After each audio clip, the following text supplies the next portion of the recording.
Kalau orang itu keluar dari rumahnya, bekerja untuk mendapatkan harta yang tujuannya demi memberikan nafkah kepada kedua orang tuanya yang sudah tua, yang sudah sepuh, fahuwa fi sabilillah. Berapa persen baterai HP-ku digunakan untuk buka zikir? Kan bisa dicek tuh. TikTok 30%, WhatsApp 20%, zikir 2,5%.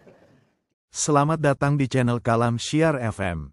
Ibadah, umroh, haji lagi, umroh lagi, haji lagi, umrohnya Ramadan. Seperti haji bersama Rasul sallallahu alaihi wasallam. Perbandingan antara orang yang berilmu dengan orang yang ahli ibadah. Kafadlil qamari lailatal badri ala sairil kawakib. Perbandingannya itu seperti bulan purnama dibandingkan dengan bintang-bintang lainnya. Nggak kelihatan bintang itu jemaah ketika purnama itu muncul. Di riwayat lain dikatakan oleh Nabi alaihi salatu wasallam, kafadli ala adnakum, seperti keutamaanku dibanding orang yang paling rendah di antara kalian. Bayangin, jauh sekali. Tapi kadang-kala tadi kita masih sulit untuk belajar. Sebagian kita masih belajar kalau ada waktu. Tapi seharusnya kita mengadangkan waktu untuk belajar. Maka alhamdulillah kita di tempat ini dalam rangka untuk menambah ilmu. Nabi kita Muhammad alaihi salatu wassalam tidak pernah disuruh Allah meminta tambahan kecuali tambahan ilmu. Allah mengatakan wa qul rabbi zidni ilman. Itu perintah Allah langsung kepada Nabi alaihi salatu wasallam. Katakan, wahai Rabbku, tambahkan kepada aku ilmu. Karena dengan bertambahnya ilmu bertambah yang lainnya. Insya Allah antum masih ingat cerita seorang yang membunuh 99 orang. Kemudian dia ingin bertobat. Dia tanya sama orang, kepada siapa aku harus bertanya? Fadulla ala abid.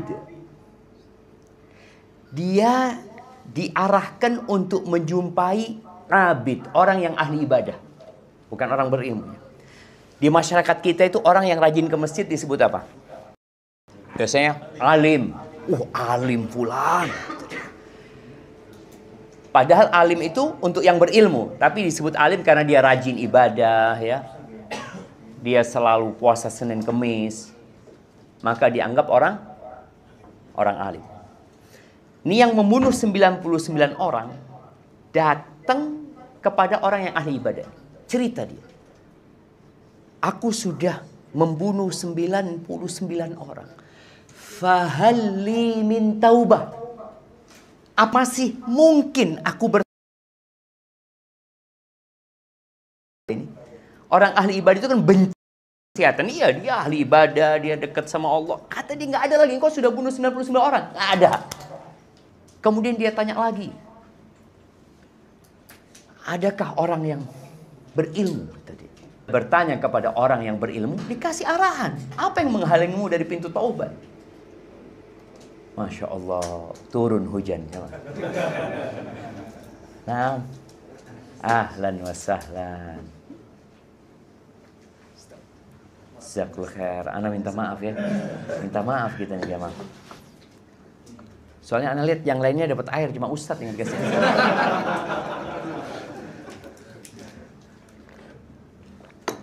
Ini menebus dosa, langsung dikasih 2 sama mereka. Tapi jemaah, bicara keluarga. Bicara keluarga dan ilmu. Terus terang ana pernah mendengarkan sebuah fatwa yang buat ana belajar lagi. Karena banyak orang curhat masalah keluarga mereka. Ada seorang perempuan yang telepon kepada seorang syekh. Syekh ini umurnya sudah 90 tahun ya. Ana lupa dia di Maroko atau di Aljazair ya. Dia telepon ketika Syekh ini live memberikan fatwa. Ditanya, Syekh tadi ya, ana mau tanya, apa yang harus ana lakukan? Apa masalahmu? Suamiku itu pemabuk. Tadi malam dia pulang, di tengah malam aku habis sholat malam, Syekh.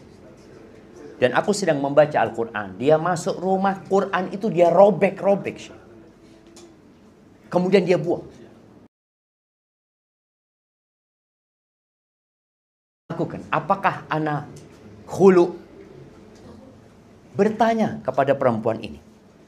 Ditanya, kalau engkau berpisah sama suamimu, anak-anak ikut siapa? Kayaknya ikut suami. Aku orang nggak punya, aku dari kampung. Gitu. Dia orang nggak punya. Setelah ngobrol saya ngomong, sabar nak ya. Kau sabar nak. Engkau berdoa mohon sama Allah Azza wa Jalla. Karena kalau engkau tinggalkan suamimu, anak dia ditanya, punya anak berapa? Engkau punya anak 5. Syekh. Kalau engkau berpisah sama suamimu, yang mabuk jadi 6. Yang mabuk jadi 6. Anak-anak akan ikut bapaknya, karena bapaknya orang fulus. Si emak ini gak akan bisa ngambil anak-anak. Sabar. Kau banyak berdoa, berkhidmat sama suamimu ya. Sabar nak, kata dia. Sudah selesai. Setahun kemudian, telepon lagi perempuan ini. Ketika Syekh sedang live lagi. Syekh ingat sama ana, Syekh kata. Syekh enggak, ana enggak ingat, kata dia. Binti, kata dia. Tua sudah sepuh Syekh ini jemaah. Kata dia, ana yang dulu telepon Syekh, ana punya suami pemabuk, ana punya anak 5, dia ngerobek Al-Quran ya. Kemudian kau katakan aku suruh sabar, kata dia. Iya nak, gimana kabar suamimu?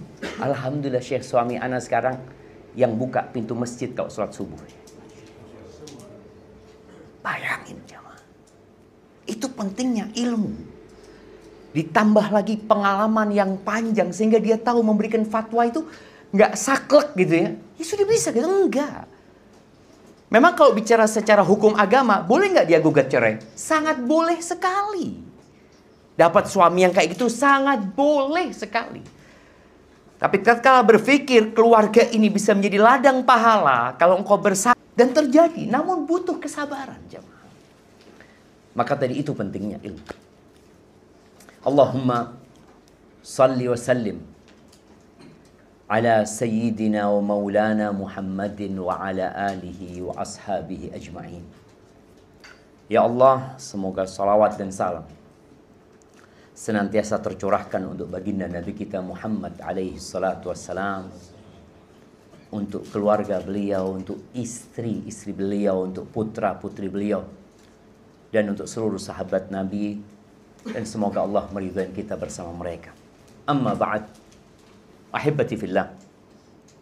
Kalau kita lihat ketika seorang membina rumah tangga, dan sebelum dia membina rumah tangga, biasanya dia akan bekerja agar dia punya modal untuk menikah.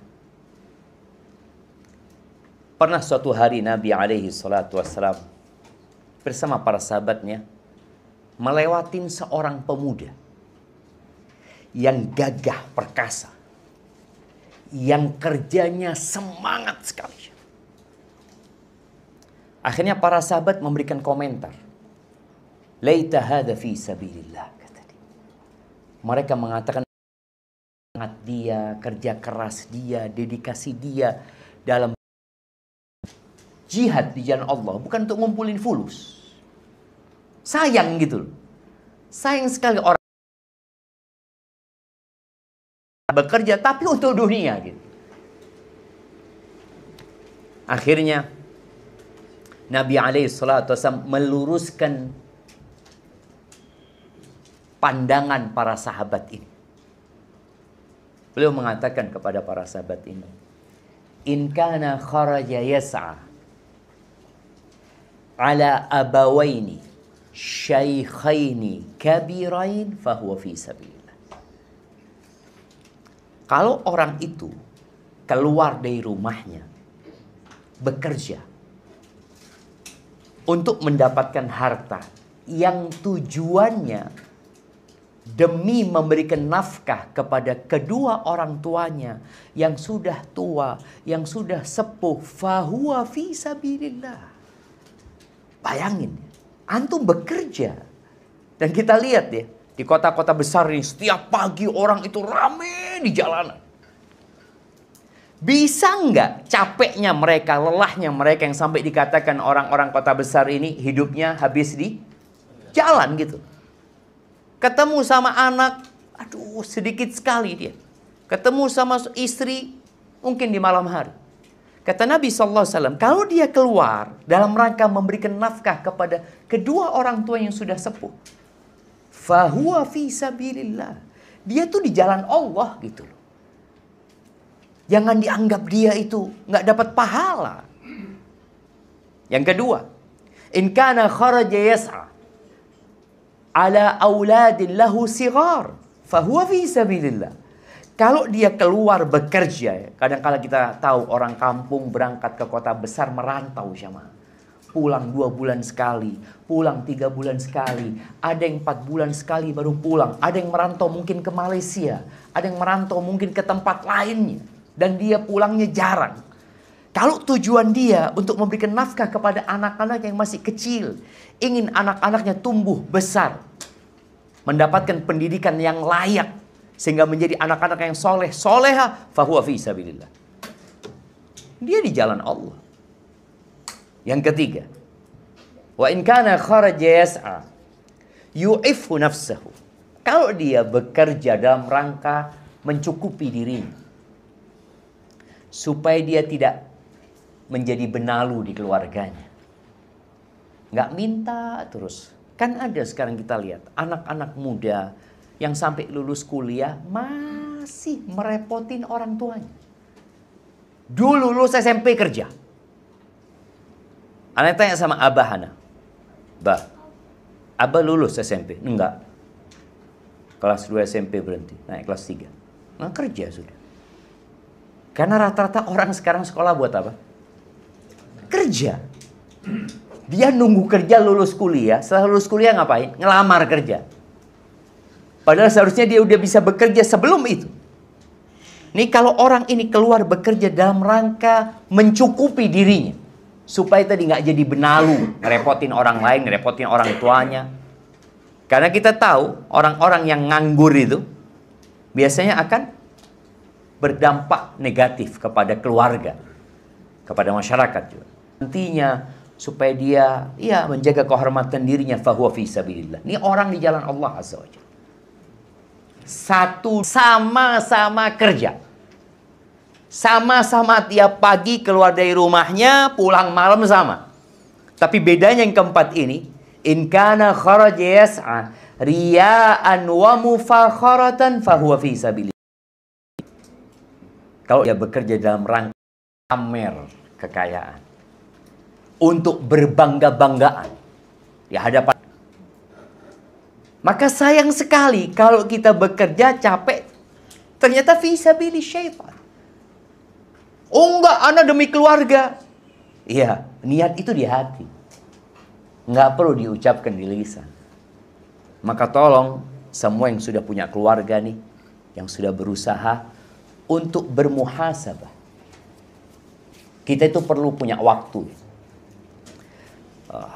Disebutkan oleh Wahab ibn Munabbih. Dia mengatakan, disebut oleh Imam Ahmad dari Wahab ibn Munabbih. Dia mengatakan, maktubun fi hikmati ali Daud. Tercatat dalam hikmahnya keluarganya Nabi Daud. Kan Allah memberikan hikmah kepada Nabi Daud. Di antara hikmah yang disebutkan di sana, haqqun 'alal 'aqil an la yaghfala an arba'i sa'at. Wajib bagi orang yang berakal sehat itu untuk tidak lalai dari 4 waktu. Nih, kita perlu membagi waktu kita. Bukan kerja terus juga, enggak juga. Yang pertama, sa'atan atau sa'atin yunaji fiha rabbah. Dia perlu punya waktu bermunajat kepada Tuhan. Dan waktu yang paling mulia untuk bermunajat ini sepertiga malam akhir. Harus antum punya waktu itu. Bicara keluarga, suami istri ini harus saling tolong-menolong untuk bangun bermunajat kepada Allah Azza wa Jalla. Dalam hadis yang sahih, Nabi SAW mengatakan, rahimallahu rajulan qama minal laili fasalla. Allah merahmati seorang suami. Suami. Lelaki di sini konteksnya suami. Dia bangun di malam hari, ngapain? Sholat. Dia sholat. Selesai sholat, dia bangunkan istrinya. Bayangin dia. Istrinya nggak tahu berapa rakaat suaminya sholat. Nggak perlu tahu. Ini adalah waktu yang spesial. Yang seharusnya kita udah nggak ada orang yang bangun. Nanti selesai engkau sholat, kau bangunkan istrinya. Setelah dia sholat, dia bangunkan istrinya. Ketika istrinya tidak mau bangun, dia percikan air. Dia bisikan, ayo sayangku, ya, ayolah bangun. Ini waktu bermunajat. Ini waktu dikabulkannya doa. Ini waktunya mengajukan proposal, permintaan hajat kita kepada Allah Azza wa Jalla. Ini waktunya. Wallahu jamaah. Kita tuh kalau ada orang janji sama kita, ngomong, engkau nanti ketemu Ana ya. Ana punya keaman, insya Allah nanti kau datang ketemu Ana. Ke kantor Ana nanti. Datang kita berangkat jamaah. Dia janji sama kita. Gitu. Insya Allah lah, berapa kebutuhanmu? Ya mungkin 1-2 M. Ntar Ana kasih 4 M. Datang nggak antum jamaah? Datang antum, bismillah. Semua rapat, semua janji. Afwan. Kenapa? Ada 4 M nih. Kita akan datang. Sedangkan Allah Azza wa Jalla di sepertiga malam akhir, sepertiga akhir malam itu, Allah turun ke langit dunia. Kata Nabi SAW, lalu mengatakan, hal min sa'ilin fa'u'tiyah. Apakah ada yang mau minta sekarang? Aku kasih, kata Allah Azza wa Jalla. Wa hal min da'in fa'astajibalah. Ada yang mau berdoa, aku kabulkan. Wa hal min mustaghfirin fa'aghfirlah. Ada yang mau minta ampun sama aku ampuni dia. Wallah jamaah. Allah mengatakan itu. Lalu kita nggak bangun. Ada masalah sama kita. Engkau punya perlu. Ayo bangun. Mungkin suami istri ini nggak selalu suaminya yang soleh. Nah, lebih soleh suami apa istri? Bapak? Ya. Kadangkala istrinya yang lebih soleh. Nggak apa-apa. Kata Nabi SAW, warahimallahu mra'atan qamat minal laili fasalla. Dan Allah merahmati seorang istri yang bangun duluan dia. Memang kadangkala kita suruh berlomba-lomba dalam kebaikan ya. Istri yang bangun duluan. Dia bangun kemudian dia sholat. Selesai sholat baru dia bangunkan suami. Tapi lihat ya. Ketika suaminya nggak bangun, diapakan sama istrinya? Dipercikan air. Antum siap dipercikan air? Bapak-bapak? Hah? Kan nggak wajib sholat malam, Ustaz. Kenapa harus percikan air? Subhanallah. Itu istri yang soleha. Mungkin sekarang suaminya nggak berpercikan air. Ya, kasih kopi, bikinkan kopi. Bang, kopinya udah jadi. Subhanallah jemaah. Benar. Ketika ini terjadi, rahmat Allah turun jemaah. Di rumah itu rahmat Allah turun. Pernah ada seorang budak yang dijual oleh majikannya karena butuh uang. Dijuallah dia. Sepertiga malam akhir dia bangunkan satu rumah itu jemaah. Kom. Bingung mereka kata dia. Udah subuh kata dia. Belum kata dia. Belum subuh kata dia. Loh kan belum subuh. Oh kalian bangun kalau subuh saja kata dia. Paginya budak ini kembali ke majikannya. Balikan duitnya itu kepada mereka. Kalian jual aku kepada orang yang tidak sholat kecuali subuh. Bayangin, sampai budaknya ini, karena hidup di keluarga yang selalu sholat malam, dia nggak kuat ketika harus hidup dengan majikan baru yang sholatnya cuma subuh. Jemaah, kita disuruh berlomba-lomba dalam kebaikan. Jibril alaihi salam pernah berpesan kepada Nabi Muhammad SAW. Ya Muhammad, alaikas salatu wassalam ya Rasulullah. Ish ma syi'ta, fa innaka mayyitun. Wahai Muhammad, hiduplah semaumu. Tapi kau pasti mati gitu loh. Pasti mati. Wa'mal ma syi'ta, fa innaka majziyun bih. Dan beramallah sesukamu. Mau-mau sudah beramal. Engkau pasti dibalas sudah. Dan kita tahu, faman ya'mal mithqala dzarratin khairan yarah wa man ya'mal mithqala dzarratin syarran yarah. Sekecil apapun, kalau itu kebaikan, akan dibalas sama Allah. Engkau akan mendapatkan balasan. Tapi sebaliknya, wa ahbib man syi'ta fa innaka mufariquh. Silahkan engkau cintai siapa yang engkau mau, tapi pasti engkau berpisah sama dia. Kita akan berpisah dengan rumah kita. Kita akan berpisah sama istri kita. Kita akan berpisah sama orang tua kita. Bahkan sebagian orang sudah berpisah sama orang tuanya. Udah gak ketemu lagi sama ayahnya, gak ketemu lagi sama emaknya, udah gak ketemu lagi, sudah selesai. Dan dia pun akan berpisah sama anak-anak. Lalu kata Jibril, wa'lam anna syarafal mu'min qiyamuhu bil-lail. Ketahuilah bahwa keutamaan orang beriman, kemuliaan orang beriman itu qiyamul lail, jemaah. Qiyamul lail. Jadi kalau antum sedang berusaha mencari kemuliaan, kita lihat banyak orang-orang mencari kemuliaan dengan jalur mencalonkan diri jadi presiden, mencalonkan diri jadi bupati, mencalonkan diri jadi gubernur, apalah. Atau dia sibuk dengan mengumpulkan harta, dia berpikir itulah kemuliaan, syaraf. Kalau mau tahu orang mulia, qiyamuhu bil-lail. Nggak ada orang tahu, cuma dia sama Allah Azza wa Jalla. Dan Allah akan kasih kemuliaan. Wa izzatahu istighna'uhu 'anil nas.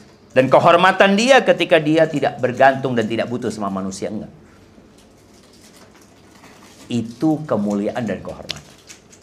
Maka tadi kata Wahab yang mengatakan bahwasanya perlu kita punya waktu bermunajat sama Allah Azza wa Jalla. Tapi tidak semua orang bisa qiyamul lail. Ya udah, antum cari waktu sebelum tidur mungkin. Ada orang kalau sudah tidur Ustaz sulit bangun Ustaz. Nah, makanya pesan Nabi SAW kepada Abu Hurairah agar dia tidak tidur kecuali sholat witir. Ya udah, kalau antum nggak mampu sebelum tidur sholat witir, duduk sebelum tidur, antum ingat loh. Munajat sama Allah. Yang kedua, wasa'ah yuhasib fiha nafsahu. Dia perlu punya waktu mengkoreksi dirinya. Perlu dia punya waktu menilai dirinya. Subhanallah ya. Bagaimana cara menilai diri kita, jemaah? Salah satu yang ketiga ini nanti. Kita bisa menilai diri kita bermuhasabah, ya, untuk bermuhasabah hari itu umpamanya. Hari ini aku baca Quran berapa lembar ya?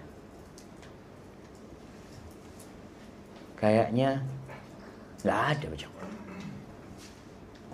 Hari ini aku menghafal Quran berapa ayat ya? Kayaknya nggak ada. Oke, kalau menghafal mungkin berat. Hisabnya tahunan lah. Tahun kemarin aku ada tambahan surat baru nggak? Coba engkau berhisab. Boleh jadi nggak ada, jemaah. Umur nambah, hafalan Quran nggak pernah nambah. Segitu doang. Apa yang dihafal?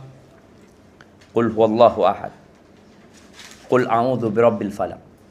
Qul a'udzu birabbin nas. Tambah lagi. Tabbat yada abi lahabi wa tab.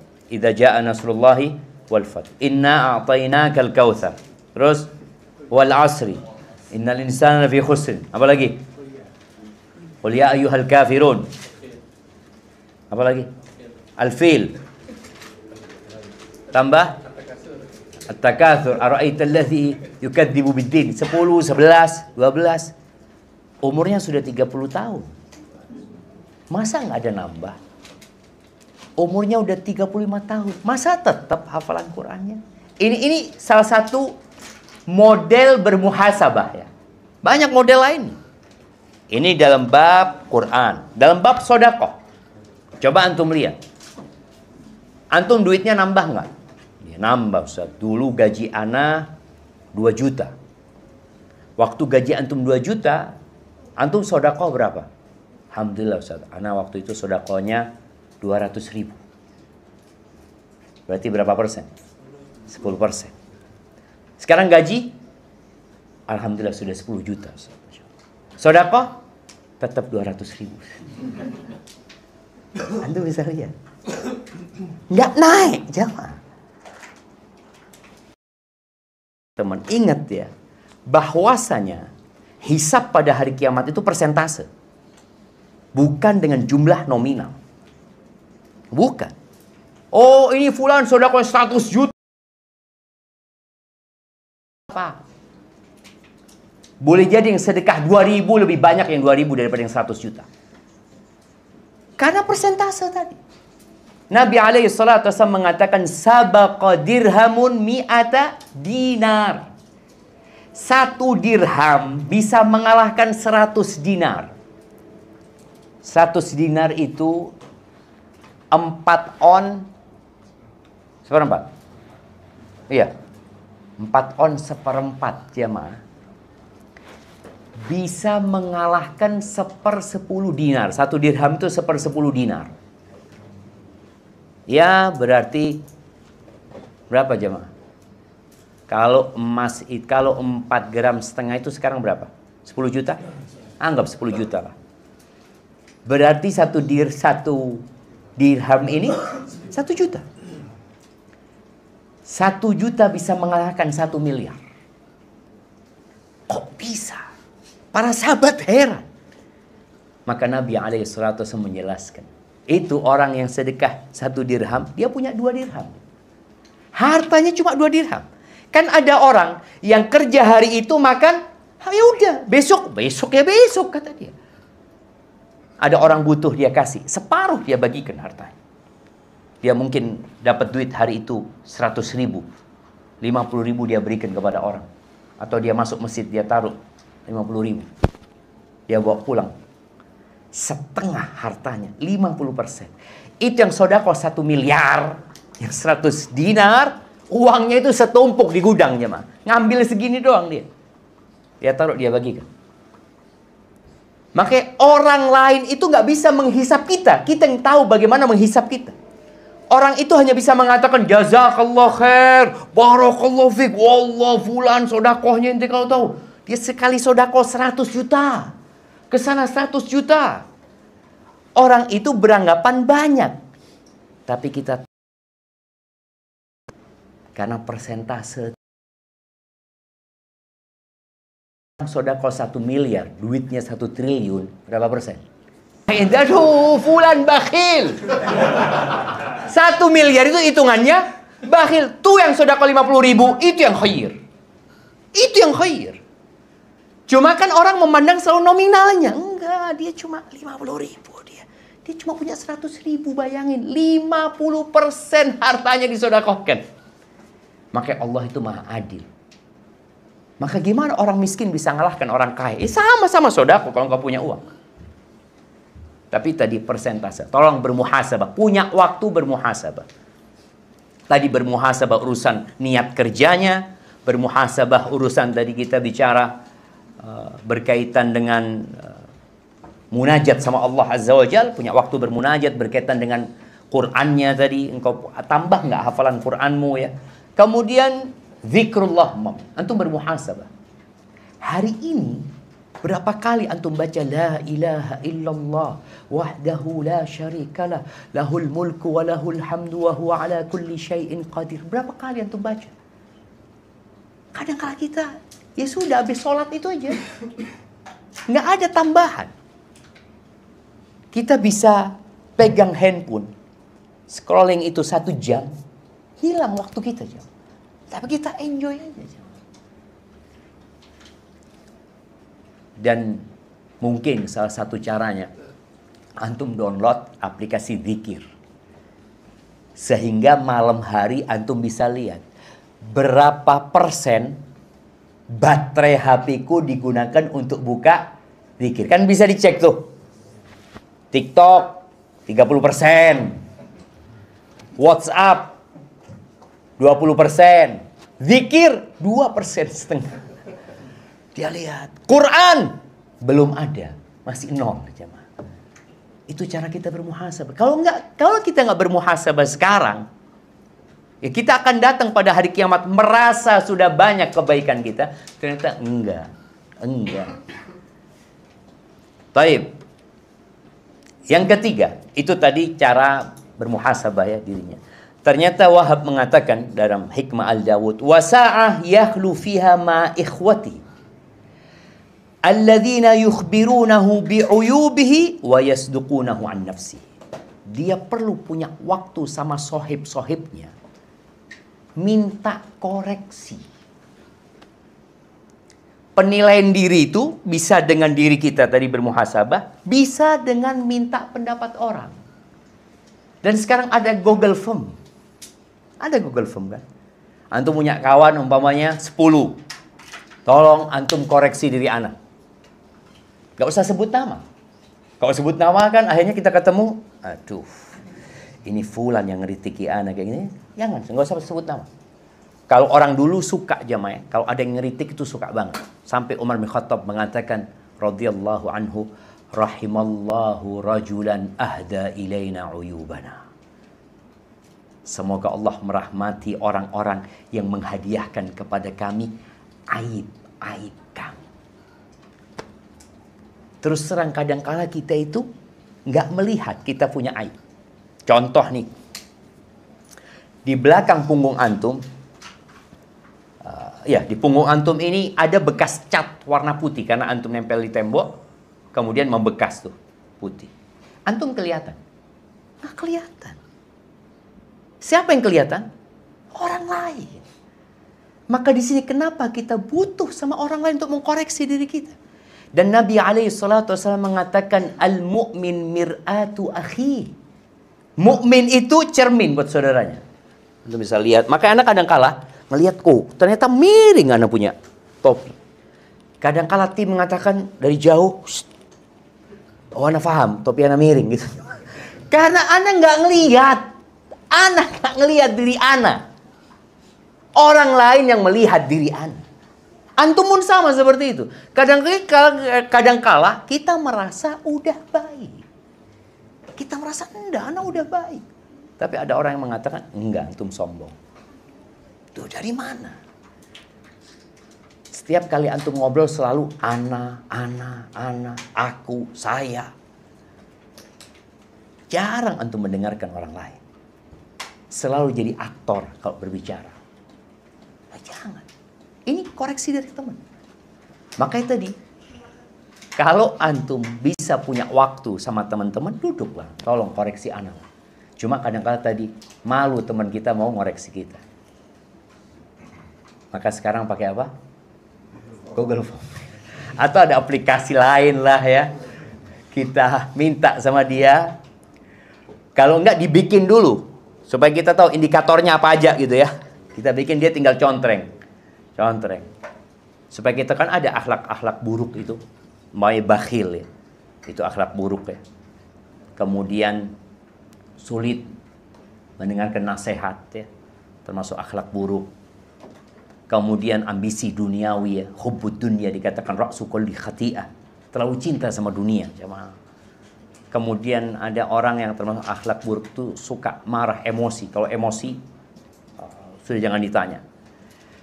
Dan yang paling tahu sama kekurangan kita itu istri kita. Istri kita. Maka jadikan istri itu sohib yang mengkoreksi kita. Dia tanya sama dia. Nabi SAW mengatakan khairukum khairukum li ahli. Orang yang terbaik di antara kalian adalah yang paling baik sama keluarganya. Wa ana khairukum li ahli. Dan aku orang yang terbaik kepada keluargaku. Maka kalau ingin tahu aibmu, dia tanya sama istri. Kalau istri mengatakan antum baik, insya Allah antum baik. Tapi ada suami yang pandai bertopeng di rumahnya. Khair suaminya, Masya Allah. Suamiku nggak ada yang kayak dia. Dia kerja dari pagi, siang, malam. Kadang-kadang nginep di kantor. Kata sahibnya, di kantor mana nginep? Kantor mana? Sama anak dia. Loh, iya. Kadang-kadang tadi kita perlu koreksi di dalam, koreksi di luar. Di luar sahib, di dalam istri. Jadi kan dia orang yang koreksi kita.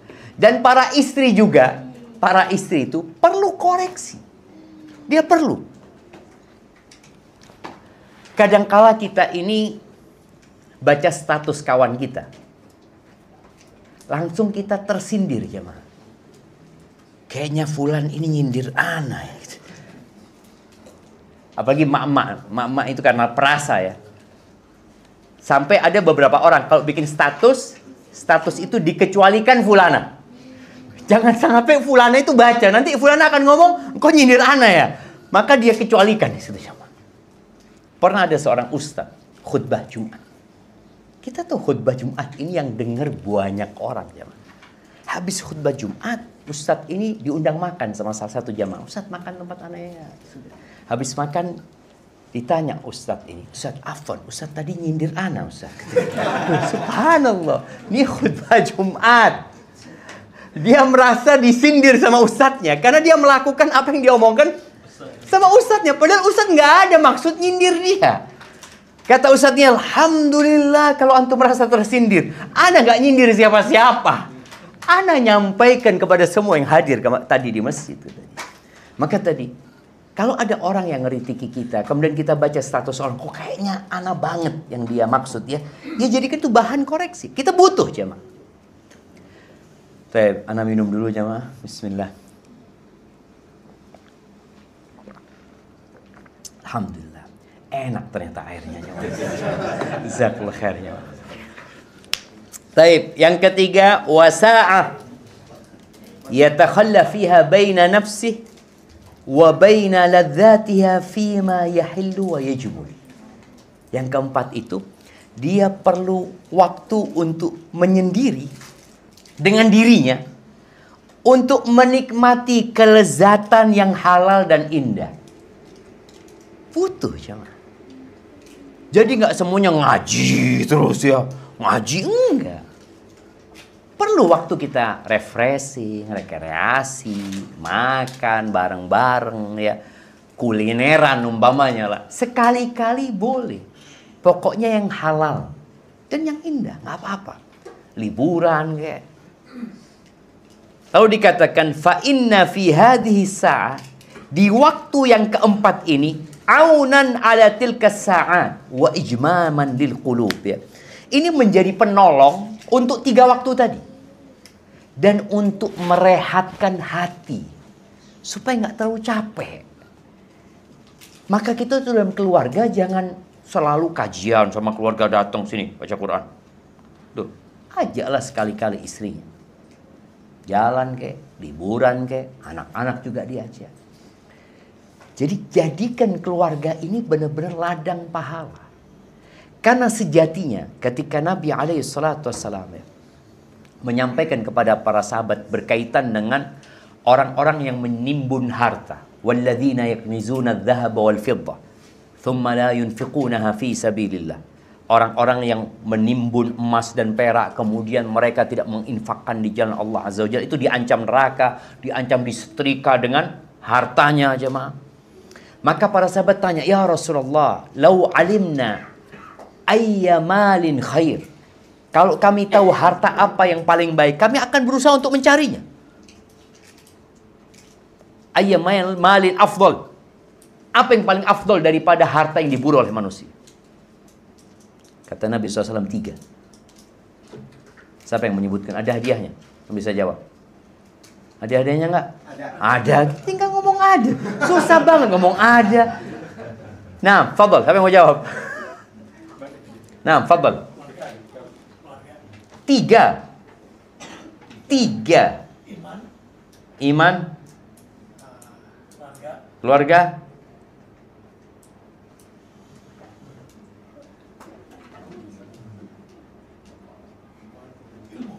Ilmu. Ya, hampir jemaah. Hampir tepat, tapi belum. Nah, fadhal. Istri yang soleha. Terus kendaraan yang baik. Kendaraan yang baik. Tempat tinggal yang luas. Juga, ya. Nah, tetangga yang baik. Tetangga yang baik, ya. Itu jawaban benar, tapi bukan untuk pertanyaan ini. Oh, beda. Nah, itu 4 faktor kebahagiaan ya. 4 faktor kebahagiaan yang disebutkan oleh Nabi SAW ya. Istri yang soleha, rumah yang luas, kendaraan yang nyaman, kemudian yang keempat tetangga yang baik ya. Iya, enggak ini. Nah, fadhal. Lisan yang selalu berzikir. Lisan yang selalu berzikir. Hati yang selalu bersyukur. Hati yang selalu bersyukur. Istri yang soleha. Istri yang membantu suaminya urusan akhirat atau urusan keimanan. Ini 3. Nah, antum betul 1 aja tadi. Nah, yang itu betul 1 aja. Kasih hadiah 3-3 aja nggak apa-apa. Ya, 3-3 dapat hadiah. Nah, kata Nabi SAW, afdaluhu lisanun dzakir. Afdaluhu, oh itu hadiah udah siap. Bagi-bagi. Nah, Masya Allah. Baik, fadl, bagi dulu hadiahnya. Nah, Masya Allah. Mabruk ya, mubarak habibi. Jadi yang paling afdol dari harta yang dikumpulkan, yang pertama lisanun dzakir. Lisan yang pandai berzikir. Maka tadi perlu untuk bermuhasabah. Anda punya lisan ini dipakai buat apa sih? Yang kedua, wa qalbun syakir, hati yang pandai bersyukur. Dan khusus buat emak-emak, masalah syukur ini harus diperhatikan. Karena Nabi alaihi salatu wasallam ketika menyebutkan wanita banyak di neraka gara-gara bukan nggak bersabar sama suaminya, tapi nggak bersyukur. Qalbun syakir. Kemudian yang ketiga, wa zaujatun mu'minatun tu'inuhu ala imani wa fi lafdin tu'inuhu ala amril akhirah. Istri yang beriman yang membantu suaminya dalam pekerjaan akhirat. Dalam pekerjaan yang menambah keimanan. Bukan istri yang membantu suaminya mencari fulus. Bukan. Kan ada perempuan-perempuan yang Masya Allah ya. Dia bekerja, dia mengejar karir. Yang paling mulia itu bukan yang itu. Tapi yang membantu suaminya dalam urusan akhirat. Tadi bangunkan suaminya untuk sholat malam. Ketika ya bulan hampir berlalu mengatakan, bang bulan ini kayaknya kita belum ada puasa sunnah nih bang. Yuk kita puasa 1 hari aja. Puasa sunnah. Ini istri yang Masya Allah. Yang mengatakan kepada suami, bang udah berapa juz hari ini bang? Berapa juz? Berapa lembar? Berapa juz? Nah ada. Ini kalau istri. Kalau enggak suami tadi. Yang beriman. Yang membantu istrinya dalam urusan akhirat. Itu harta yang paling mulia. Yang harusnya disyukuri. Maka ahibati fillah tadi kita udah tahu bahwasanya ada 4 waktu. Bagaimana sekarang dalam keluarga dihidupkan 4 waktu ini. Tentunya suami sebagai pemimpin. Yang akan ditanya sama Allah Azza wa Jalla. Jangan cuma berpikir kewajibanku ngasih fulus, ngasih harta. Ingatkan istri. Ajak baca. Kalau bisa duduk baca bareng Al-Quran. Bacalah. Paling enggak sehari 1 halaman. Suami yang baca Al-Qurannya, istri yang baca artinya. Atau dibalik. Enggak, suami enggak bisa baca Quran, Ustaz. Ya enggak apa-apa. Istrinya yang baca Quran. Boleh enggak Ustaz istri jadi imam di rumah buat suaminya? Boleh enggak jamaah? Ini suami Al-Fatihah belum bener Ustaz. Enggak boleh, enggak bisa. Terus ya belajar suami. Belajar. Setoran sama istrinya. Tapi memang kalau untuk setoran sama istri berat jamaah ya. Pemimpin setoran sama anak buah ini, aduh enggak lah. Anak setoran di masjid. Enggak apa-apa. Engkau cari setoran tempat lain. Ini termasuk berlomba-lomba dalam kebaikan. Kemudian yang terakhir sebelum kita masuk ke sesi tanya jawab, ada ungkapan salah seorang ulama. Tunggu bentar, mana kok hilang jemaah?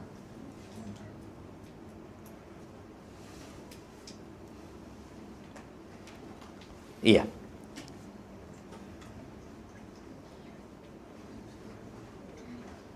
Nah, ucapan Ibnu Qayyim ya, dari Hasan al-Basri rahimahullah, annahu qala al-mu'min qawwamun ala nafsi yuhasibu nafsahu lillah.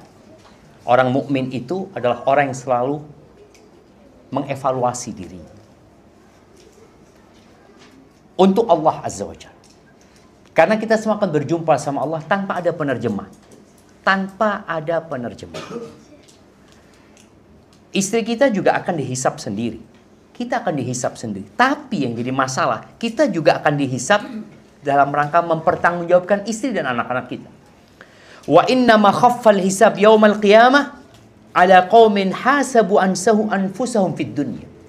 Hisab itu jadi ringan. Di antara doa yang dianjurkan untuk dibaca, Allahumma hasibni hisaban yasira. Ya Allah, hisaplah aku dengan hisap yang mudah. Kita berdoa, tapi ada usaha, ada upaya dari kita supaya hisap kita mudah. Maka kata Hasan al-Basri, menjadi ringan hisap pada hari kiamat ketika orang-orang itu di dunia menghisap diri mereka. Makanya kita tahu ada audit internal, ada audit eksternal. Audit eksternal itu akan jadi mudah tatkala kita secara internal sudah mengaudit diri kita. Jadi ketika mereka mengaudit sudah aman, tinggal ini, itu mungkin tinggal diperbaiki, tinggal disempurnakan. Maka begitu pula pada hari kiamat. Tatkala kita sudah menghisap diri kita, jadi ringan hisap pada hari itu. Wa innama syaqqal hisab yaumal qiyamah ala qaumin akhadhu hadzal amra min ghairi muhasabah. Menjadi berat hisap pada hari kiamat itu buat orang-orang yang memang dia meremehkan hal ini gitu. Dia meremehkan, oh, sudahlah, Allah Ghafurur Rahim, Allah Maha Pengampun, Allah Maha Penyayang. Iya, tapi antum harus bermuhasabah agar kita tahu kira-kira amalan kita cukup apa enggak. Amalan sudah enggak banyak, kemudian belum tentu diterima lagi sama Allah Azza wa Jalla. Barakallahu fiik, itu mungkin dapat Anda sampaikan pada kesempatan kali ini. Tafadhol kalau ada pertanyaan ya. Biasanya yang banyak tanya ini emak-emak ya, karena bapak-bapak sudah merasa cukup ilmunya sudah. Nah, mau tanya lagi sama Ustaz kan. Naam, tafadhol.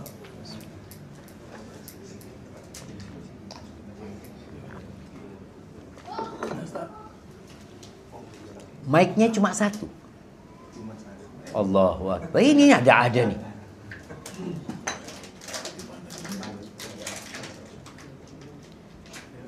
Bacainlah bismillah.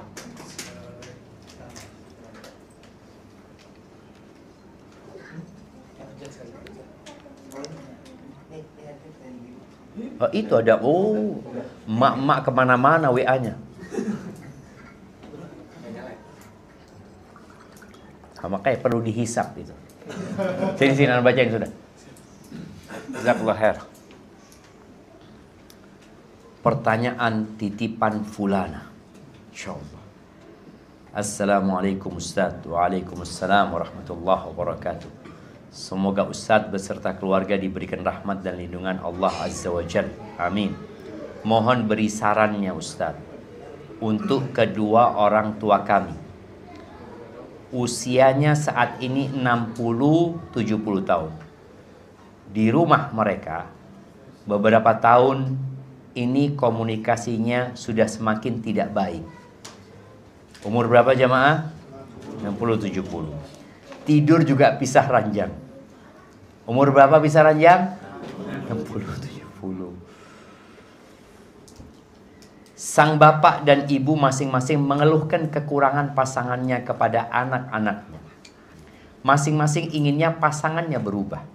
Tapi masing-masing bersikeras tidak mau berubah karena merasa karakternya sudah seperti itu. Kami ajak ke konsultan pernikahan pun tidak mau. Kami sangat menyayangkan kondisinya. Harus jadi tidak nyaman bagi mereka seperti ini. Qadarullah. Mohon saran terbaik dari Ustaz. Jazakallahu khairan. Nah, ini Anda jawab satu dulu ya. Ada banyak pertanyaan. Oke, satu dulu. Siap. Ahibati fillah. Nabi SAW menyebut bahwa di antara kerjaan setan yang paling dicintai oleh iblis adalah menceraikan dan memisahkan seorang suami dan istrinya, istri dari suami.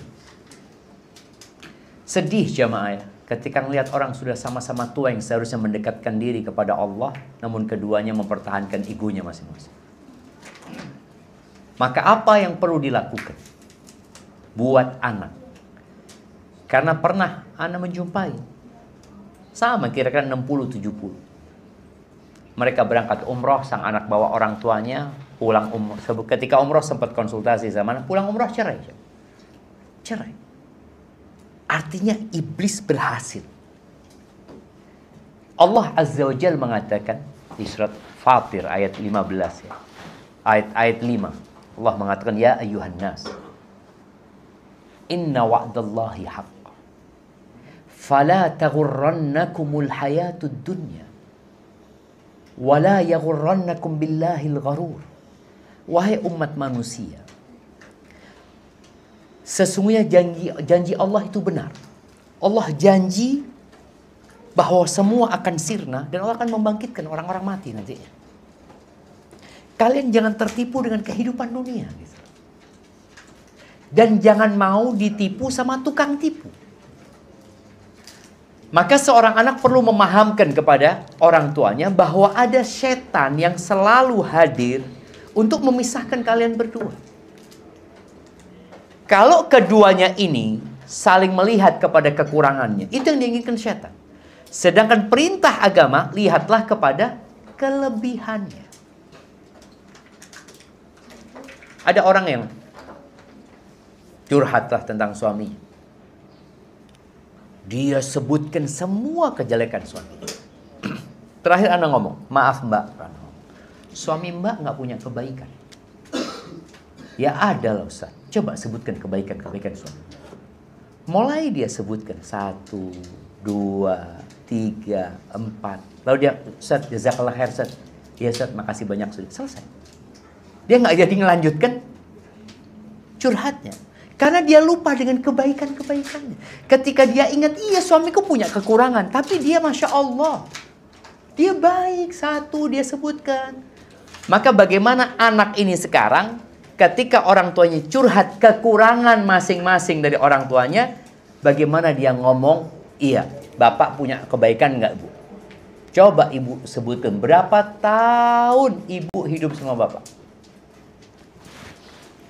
Iya, tapi bapak itu gini. Iya, tahu bapak itu nggak benar, bapak itu sebutkan iya bapak itu salah, sebutkan kesalahan bapak. Iya, kita mau tanya kebaikannya bapak ada nggak? Kok ibu bisa bertahan sama bapak? Minta dia untuk mengingat. Karena yang menyebabkan orang itu nggak suka sama orang lain karena lupa dengan kebaikan. Begitu pula dengan bapaknya. Pak, bapak ini ya hidup sama ibu umpamanya 40 tahun. Tentu ibu punya banyak kekurangan. Ibu punya kebaikan. Suruh ingat. Wallahi jamaah, kalau antum ingat dengan kebaikan istri antum, bagaimana dia hamil anak antum, bagaimana dia tatkala harus melahirkan anak antum mempertaruhkan nyawanya. Dia 9 bulan di perutnya itu membawa anak kita. Dia capek, nggak bisa berdiri, jalannya sudah kayak gitu. Kemudian dia lahir tuh anak nyusuin anak kita. Maka coba disuruh melihat kepada kebaikan ini aja.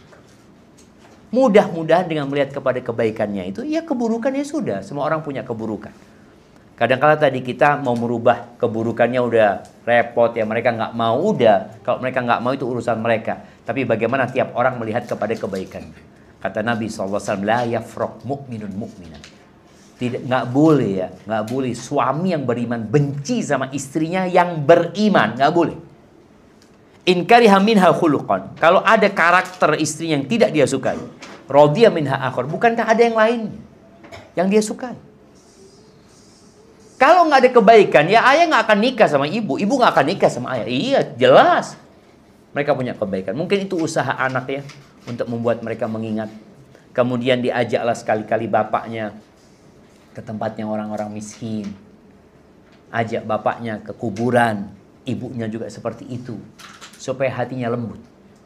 Karena di antara yang melembutkan hati itu, kumpul sama orang-orang miskin. Dan ya tadi, kebanyakan orang kaya itu nggak kenal sama orang miskin. Kenapa? Dia titip kalau sedekah. Titip, transfer, ini, itu. Bagus, nggak ada masalah. Tapi sekali-kali antum harus datang. Sehingga antum bukan hanya dapat fadilah sedekah, tapi antum dapat fadilah melembutkan hati. Ketika datang ke rumahnya orang miskin, ya Allah, lihat sana, ya Allah, antum jadi ingat nikmat Allah banyak. Tapi tatkala kumpulannya sama orang-orang fulus, ya sudah, hatinya semakin keras.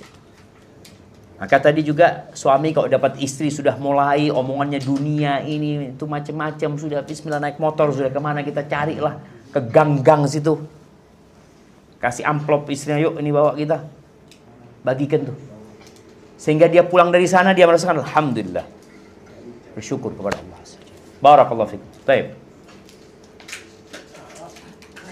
Bagaimana menghilangkan? Ana baca lah.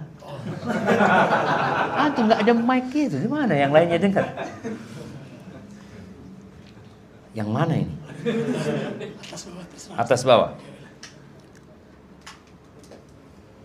Bismillah. Afwan saya mau tanya.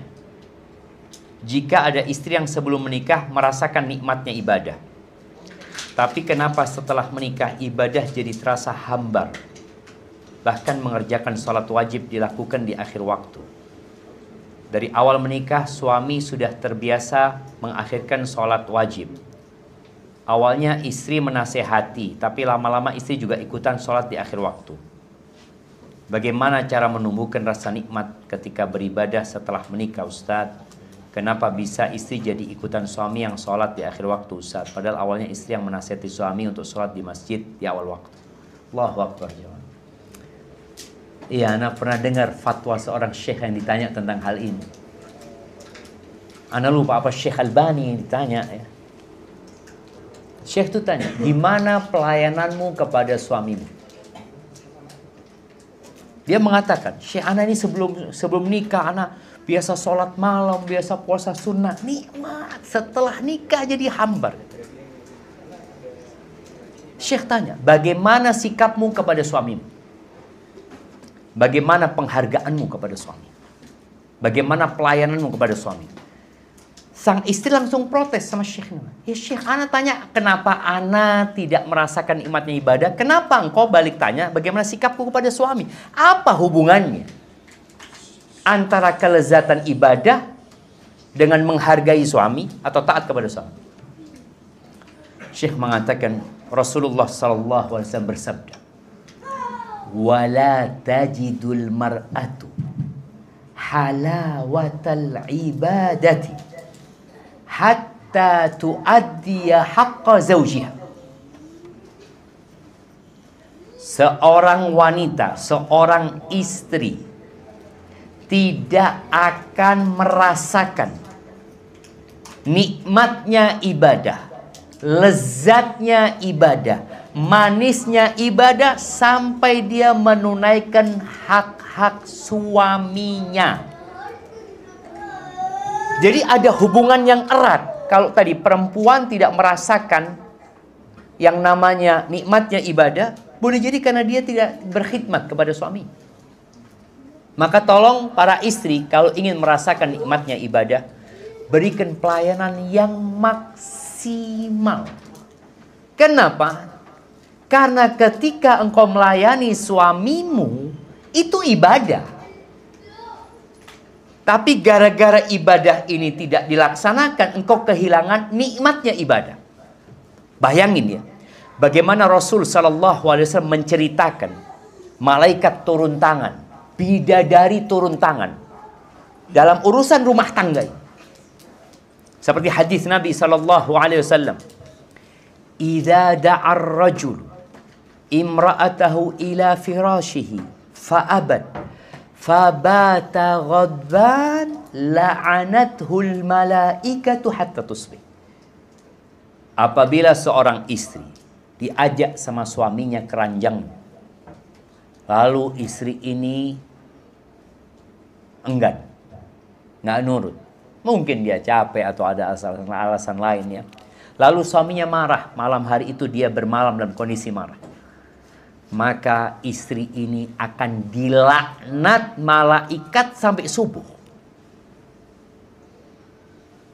Karena kedamaian, kesejahteraan, keseimbangan dalam rumah tangga ini akan berdampak kepada yang lainnya. Maka malaikat turun tangan. Baik. Bidadari pun marah. Kalau ada seorang istri yang menyakiti suaminya, apa kata bidadari? Qatalakillah. Bayangkan, bidadari mengatakan, semoga Allah membinasakanmu. Kepada istrinya. Innama huwa dakhilun alaiki yushiku an yufariqaki. Dia itu cuma singgah di tempatmu. Bentar lagi dia pisah sama engkau dan bergabung sama kita. Kita lihat coba. Jadi perempuan itu ya harus sadar. Ini bukan masalah, oh ini ya karena ustadznya laki-laki mengatakan itu. Loh enggak. Karena memang seperti ini Allah menciptakan kehidupan. Ana punya sepupu di Belanda. Dia ngomong, Belanda Ustadz nggak ada pemimpin di rumah tangga.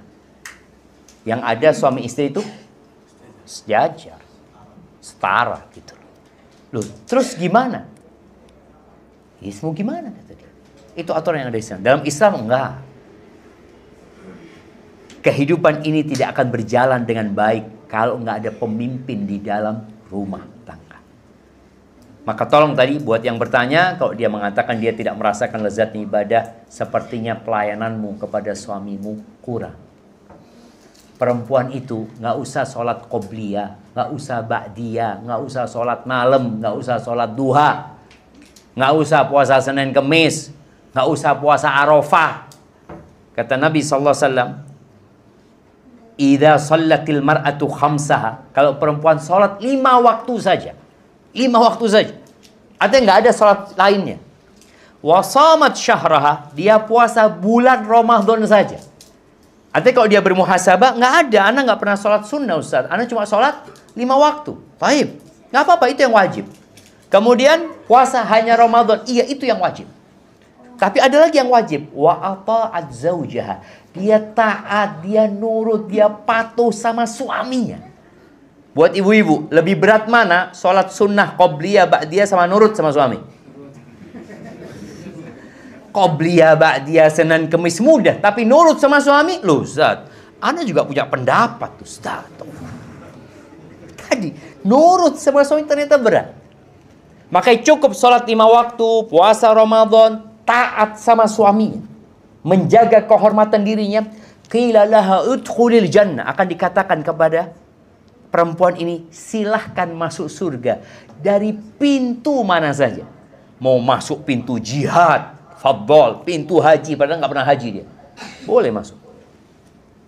Dia mau masuk pintu Ar-Rayyan, bisa masuk. Kenapa? Karena dia taat sama suaminya. Perempuan ini nggak boleh puasa sunnah kecuali izin sama suaminya kalau suaminya ada di rumah. Bayangin ya. Dan perempuan itu tidak akan pernah menunaikan haknya Allah sampai dia menunaikan hak suami. Barakallahu fikum. Nah, bagaimana? Loh, fadhal. Kita sampai subuh di sini. Nah, sampai subuh. Baik. Bismillah, pertanyaan kajian. Bagaimana menghilangkan kekhawatiran suatu saat suami meninggal? Dia nggak khawatir suaminya kawin lagi. Dia khawatir suaminya meninggal. Lalu saya dan anak-anak tak ada yang menafkahi. Dan belum ada rumah sendiri, masih mengontrak Ustaz. Tolong beri tips dan penguatan untuk kami. Subhanallah jemaah. Kalau suaminya, gimana mau nikah lagi? Rumah nggak punya, nikah lagi ya. Ada mafi fulus, ada mafi fulus. Iya. Bicara kekhawatiran, kecemasan itu termasuk ujian dan bala. Ana izin minum lagi jamaah, bismillah.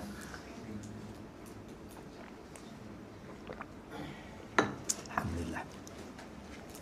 Kata Allah Azza wa Jalla, "Wala nabluwannakum bi syai'in minal khawfi wal ju' wa naqsin minal amwali wal anfusi wath thamarat wa basyiris sabirin." Kata Allah, kami benar-benar akan memberikan bala, ujian kepada kalian yang bentuknya khauf, kekhawatiran, ketakutan. Itu ujian. Takut di PHK, ya. Takut dengan penyakit, ya. Takut dengan masa depan anak-anak gimana nantinya. Salah satu takut nanti suami meninggal, atau takut suami nikah lagi. Itu termasuk ujian. Kemudian lapar, itu juga ujian. Kekurangan harta, kekurangan buah-buahan, kekurangan orang-orang yang dia cintai, jiwa-jiwa pada meninggal dunia. Lalu solusinya apa? Wabasyiris sabirin. Berikan kabar gembira kepada orang-orang yang sabar. Sabar ini dimulai dengan iman. Makanya dikatakan manzilatus sabri minal iman. Kedudukan sabar dalam keimanan itu seperti kepala dalam jasad. Itu dalam ucapan Ali bin Abi Thalib radhiyallahu taala. Jadi hidup ini semua butuh kesabaran. Maka kita harus meyakini bahwa takdir Allah sudah dicatat. Engkau mengatakan khawatir suamimu mati. Kenapa engkau nggak khawatir engkau dulu yang mati? Enggak, suami anak mulai sakit-sakitan. Emangnya kematian itu ada hubungannya sama sakit? Nggak ada. Wallah nggak ada jemaah. Ada apa nggak ada? Nggak ada. Jadi jangan pikir orang kalau sakit mau mati gitu kan. Ini kanker Ustaz. Oh, kanker. Iya biasanya mati Ustaz dulu. Yang sehat keluar rumah, naik motor ditabrak mati. Dan itu terjadi. Maka tolong jangan dikaitkan sakit dengan mati.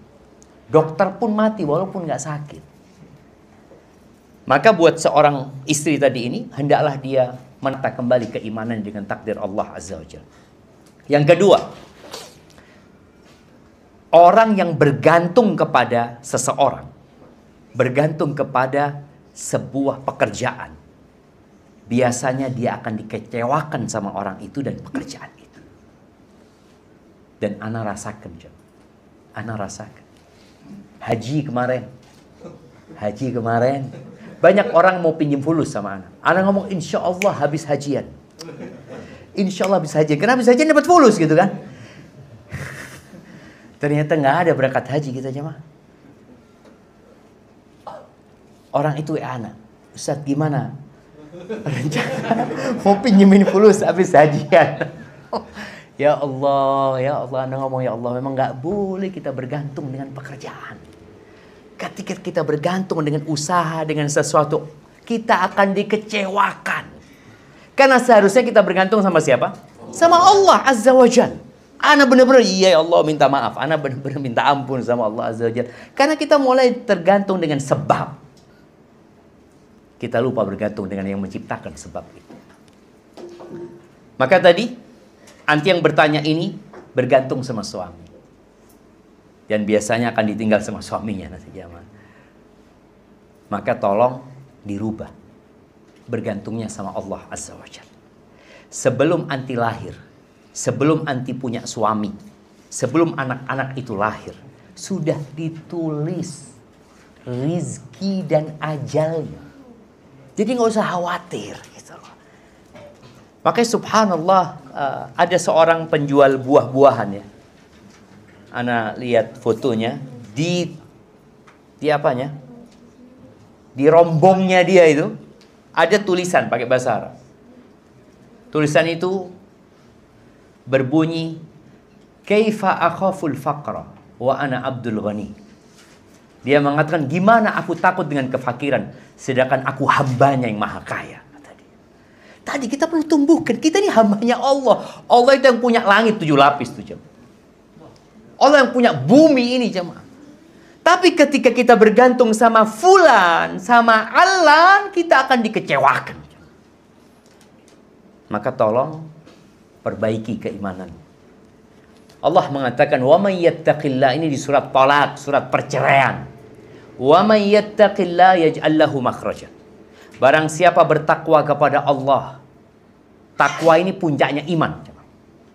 Makanya Allah suruh orang-orang beriman bertakwa. Ya ayyuhalladzina amanu ittaqullah. Terus orang beriman, puncaknya takwa. Ketika dia bisa menjalankan perintah Allah dan menjauhi larangan. Wa may yattaqillah yaj'al lahu makhraja. Allah akan kasih solusi. Wa yarzuqhu min haitsu la yahtasib. Allah akan kasih rizki dari arah yang tidak disangka-sangka. Tidak disangka-sangka. Ini kan tadi pertanyaannya, gimana ana kalau suami meninggal? Rumah masih ngontrak. Gimana nantinya? Karena dia cuma nyangka rizki itu dari sono gitu. Allah akan kasih rizki dari arah yang tidak disangka. Dari mana? Wallahu a'lam. Karena sejatinya rizki itu ada yang dicari dan ada yang mencari. Salah satu rizki yang mencari yang dapat hadiah tadi. Tahu-tahu dapat hadiah. Nggak ada dia berusaha datang dari rumahnya, anak mau cari hadiah. Nggak ada. Dapat hadiah. Kadang-kala ada orang kirim. Ada seorang ustadz dia ngomong. Tanya dia. Ustadz, anak tanya. Anak dapat kiriman tablet. Tapi nggak tahu siapa yang ngirim. Apa boleh anak pakai, kata dia. Anak tanya, namanya siapa yang ada di paket itu? Ya namanya anak. Oh, insya Allah hadiah lah buat antum. Karena kalau namanya orang lain ya lain lagi. Ini namanya antum, berarti dia mau kasih hadiah cuma dia nggak mau tahu gitu. Ya sudah rizki. Itu ada rizki dari arah yang tidak disangka-sangka. Dan di antara rizki yang paling besar adalah nikmat sehat. Sehat. Siapa yang mau? Suaminya mati dapat uang 1 triliun, tapi setahun kemudian stroke. Mau? 1 triliun jemaah. Buat apa kalau sudah stroke? Jalan nggak bisa. Pakai kursi roda. Buat apa tuh duit jemaah? Maka nikmat sehat itu jauh lebih besar ya. Maka tadi bertakwalah kepada Allah. Allah akan kasih solusi dan bertawakallah. Artinya percaya dan menggantungkan kepada Allah. Hanya Allah yang bisa bantu anti. Fulana, nggak ada. Kalau nggak Allah yang menggerakkan hatinya, nggak akan bisa mereka bantu kita. Barakallahu fiik, itu yang dapat Anda sampaikan. Kurang lebihnya mohon maaf. Yang benar dari Allah Azza wa Jal. Yang salah dari diri Anda pribadi, Allah dan Rasul yang terbebaskan dari kesalahan itu. Alhamdulillah banyak ustadz-ustadz juga yang hadir di sini. Masya Allah. Kalau mungkin ada tambahan Ustaz, tafadhal Ustaz. Ana mohon undur diri. Sudah cukup Bapak. Subhanakallahumma bihamdika asyhadu an la ilaha illa anta astaghfiruka wa atubu ilaik. Assalamualaikum warahmatullahi wabarakatuh.